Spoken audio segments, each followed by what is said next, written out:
Welcome to Hard Talk. I'm Stephen Sacker. How grave is the risk of Pakistan spiralling into political and security chaos? Terror attacks continue to impose a heavy toll, whilst the nation braces for a potentially destabilizing election season. And at the heart of the political turbulence, my guest today, former Prime Minister Imran Khan, currently facing close to 200 charges which threaten his PTI party's ability to mount an electoral challenge. Has Pakistan's populist political star been outmaneuvered by the generals who once backed him?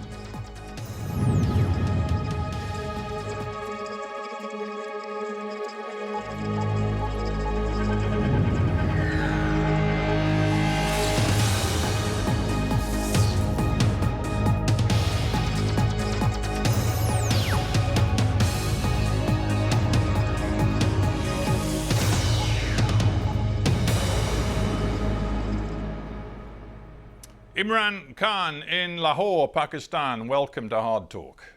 From the outside, Mr. Khan, it looks as though a legal noose is tightening around your neck. Does it feel that way to you? Yes, Stephen, it's been like that for a while, ever since I was out of power 14 months, 15 months ago. What was hoped by the establishment which removed me, what they hoped was that the party would just fizzle away. And normally it happens when you're out of power for quite a while. But instead what happened, the most unusual thing in this country, that the party's popularity kept growing. And then in the by-elections that took place, out of 37 by-elections, my party swept 30 of them. And this is despite the establishment backing the government parties. So since then, the attempts are being made to knock me out of the game. I had 2 assassination attempts on me, and apart from that, now I have close to my double century, almost 200 cases, and the whole attempt is to either imprison me or disqualify me, or both. Yeah, you talk about being knocked out of the game. Isn't the reality, now that there are these pretty much 200 cases against you, which include a whole range of charges? The corrupt misuse of official gifts is one, contempt of Pakistan's election commission is another, but then there are others which include, as I understand it, sedition, blasphemy, and one case which even alleges your involvement in a murder. It's becoming so complex and so serious that frankly you don't have time for anything else. Well, you forgot to mention there are about 60 or 70 terrorism cases against me. So all my time is spent from going from one court to another courtroom. I have made in 2 months over 350 court appearances, and my legal team is busy fending off one case after the other. But the thing is, nothing sticks, because these are frivolous, bogus cases. And what now they are planning to do is to have military courts. And this is right now in the Supreme Court, whether the courts will allow military courts or not. And the objective of the military court is that there I certainly will be sentenced. Your contention, I guess, is that you're guilty of absolutely nothing. Is that it? Absolutely nothing. Look, Stephen, someone till the age of 70 never had one criminal case against him. In the last few months, how can you have 200 criminal cases? And here's someone who this country knows for 50 years. You know, I'm not someone who this country doesn't know, not just as a cricketer, as someone who has done the biggest charitable projects in our history, who people give more money than anyone in our history, so who trust them, who trust with their money. So people don't believe this. And as a result, according to the opinion polls, rather than the popularity going down, it is just going further up.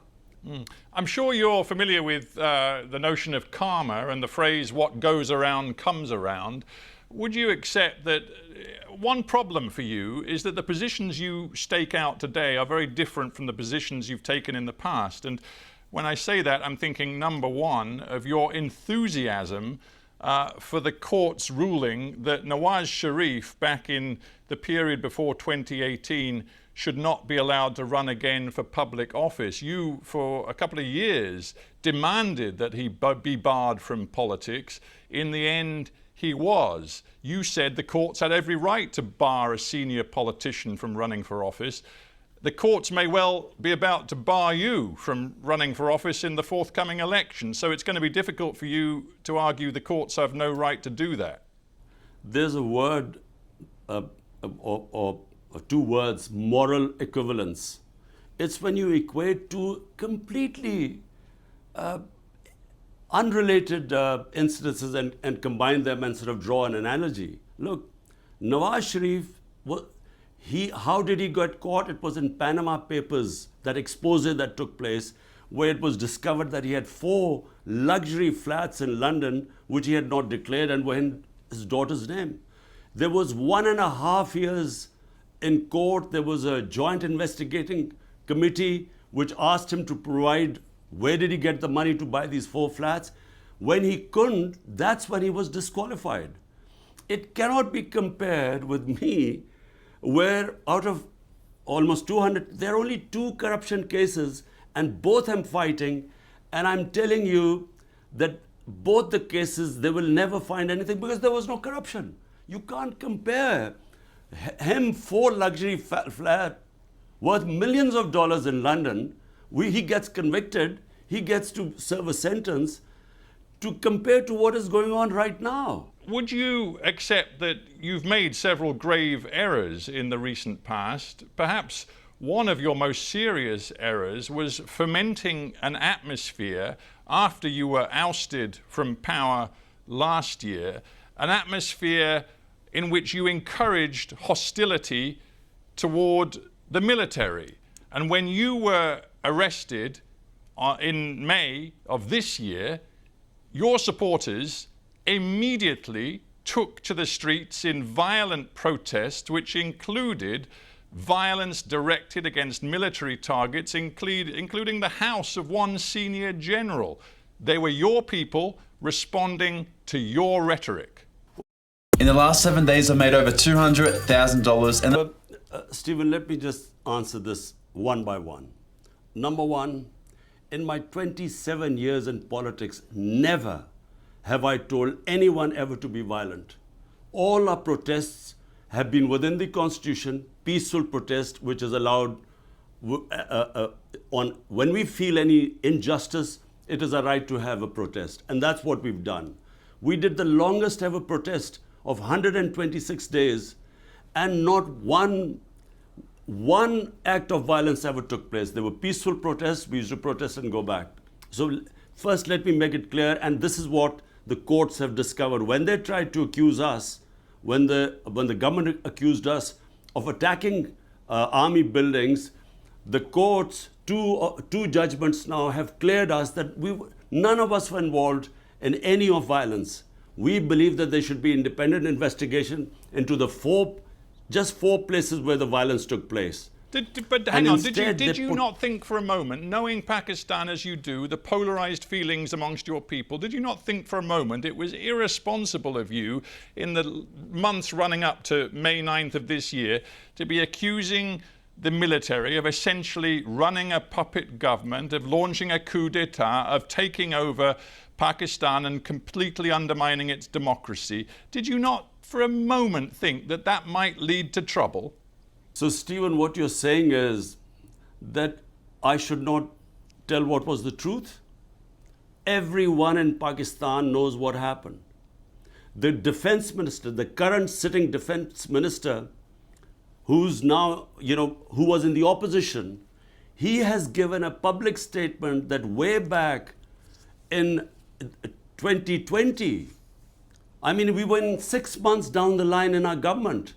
He said that the army chief told him categorically that he wanted to get rid of my government.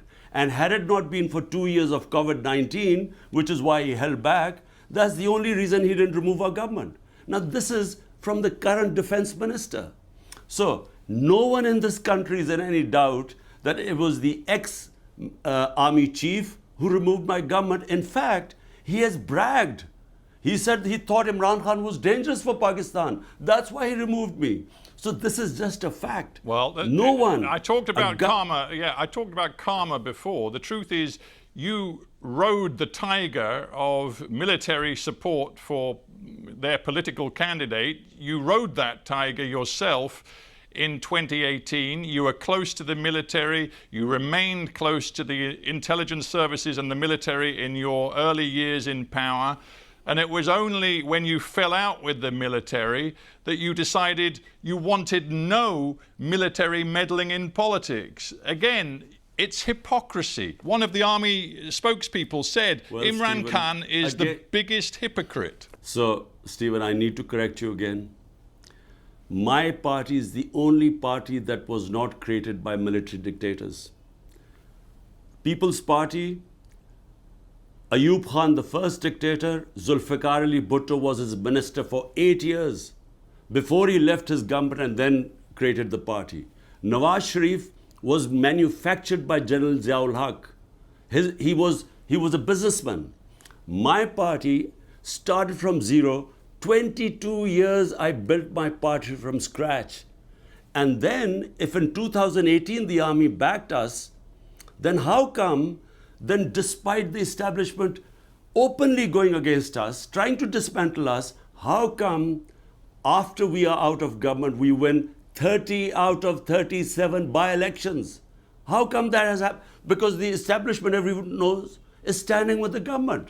So how come we sweep all the by-elections? So clearly we did not come into power because of the army. Where you're right, the army did not oppose me in 2018. That's where you're right. But in 2013, the military establishment backed Nawaz Sharif, brought him into power.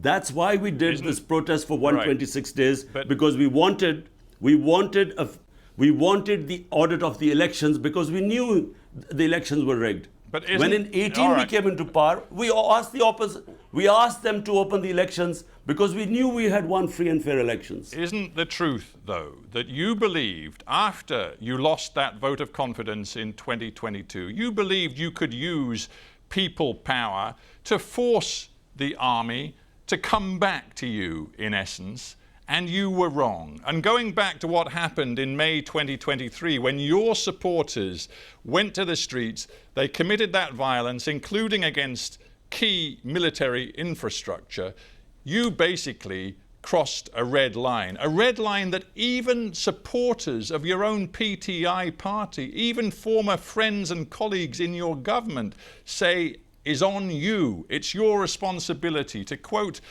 your former defense minister, Pervez Katak, he says, all of the political representatives of my new party hold Imran Khan responsible for the tragedy of May 9th. He said Imran Khan's anti-state agenda has been rejected by the masses and his own party's former leadership. Now, Stephen, let me answer this question because it's very important. What happened on the 9th of May?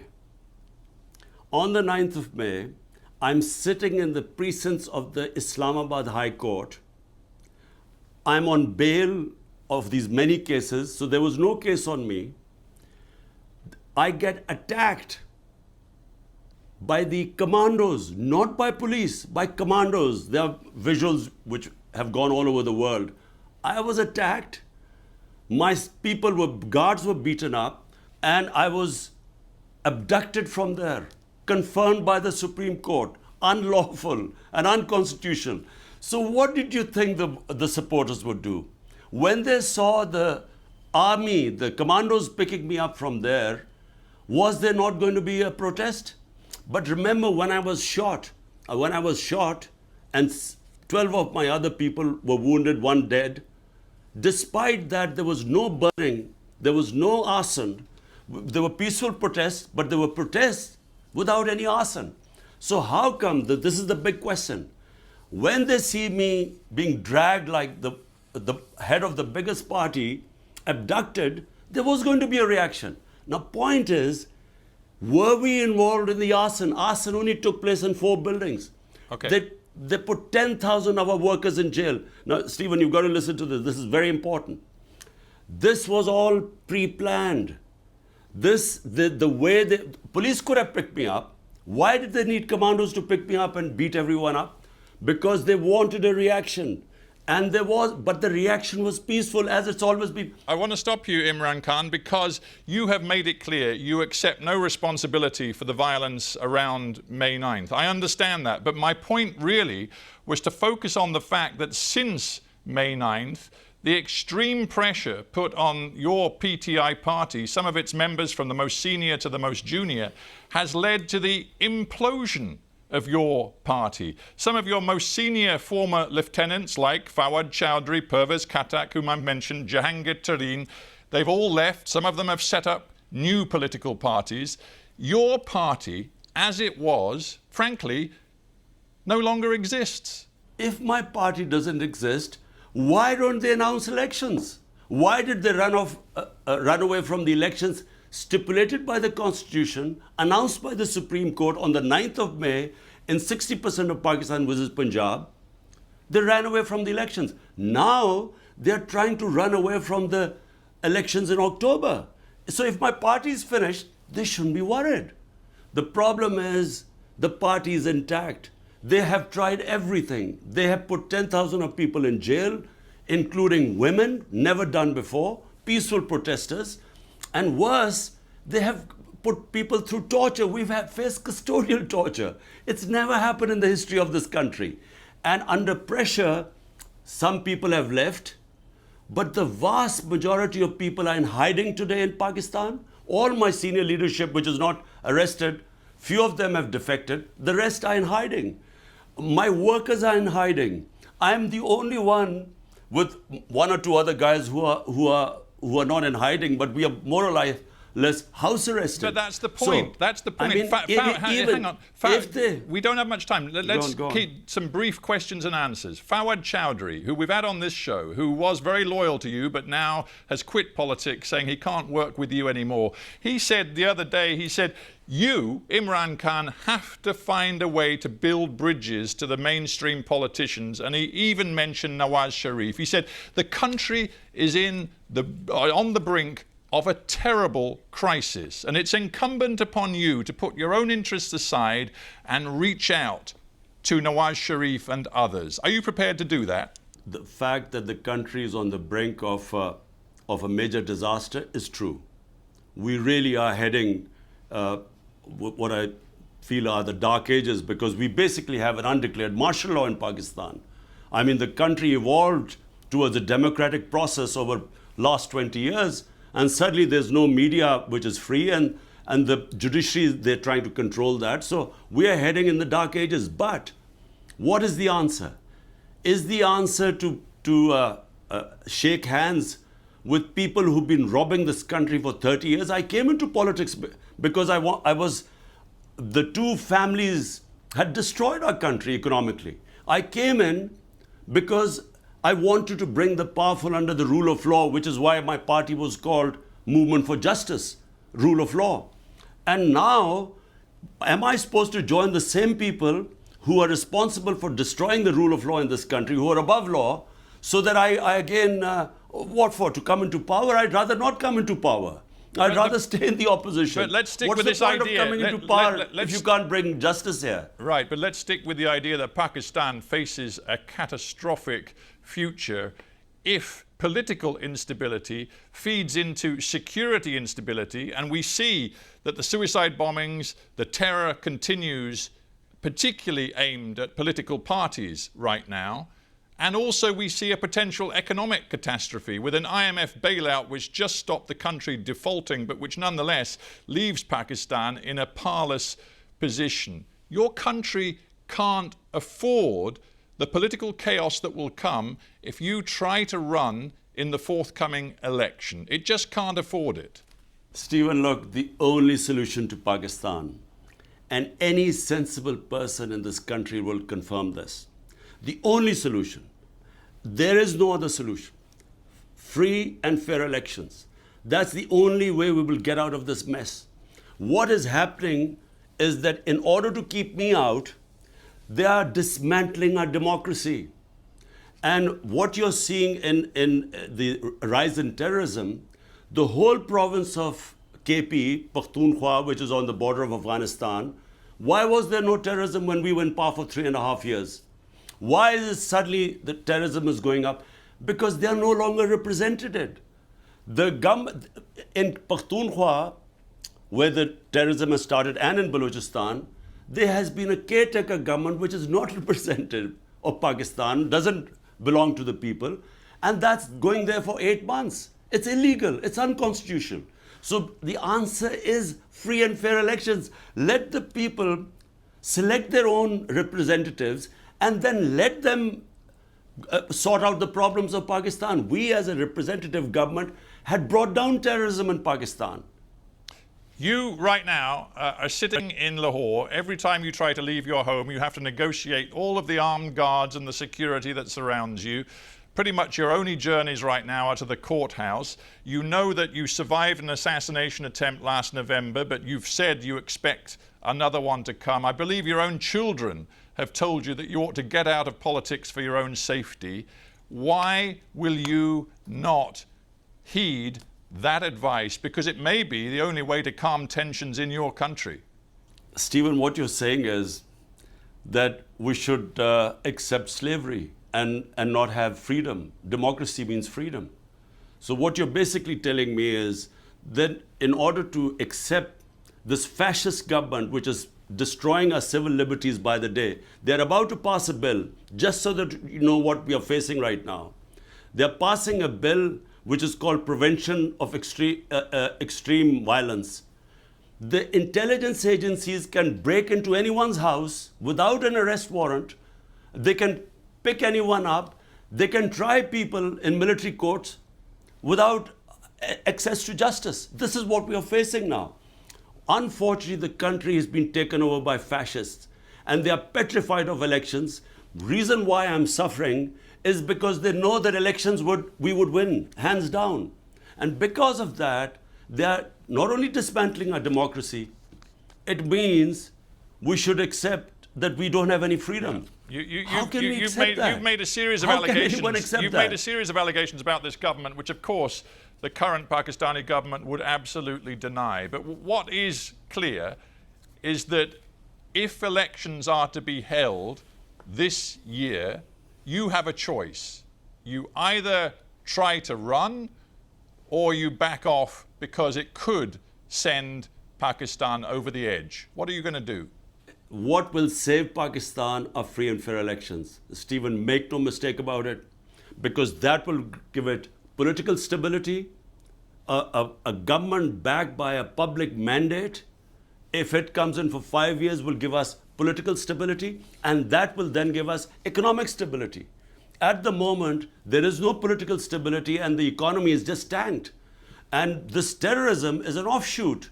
Right. When there's no representation of people, when they are being ruled by a center which has no idea how to deal with things as things deteriorate. So look, what you're basically saying is that I should just leave these guys alone and look after myself. So it's easy for me. All I have to say is that, look, I'm going for a holiday to London to see my boys, and life is easy for me. But look, I am the first generation of Pakistanis which grew in an independent country. My parents grew up in colonial India. So we value our freedom. Imran Khan, we have to end there. Thanks very much for joining me.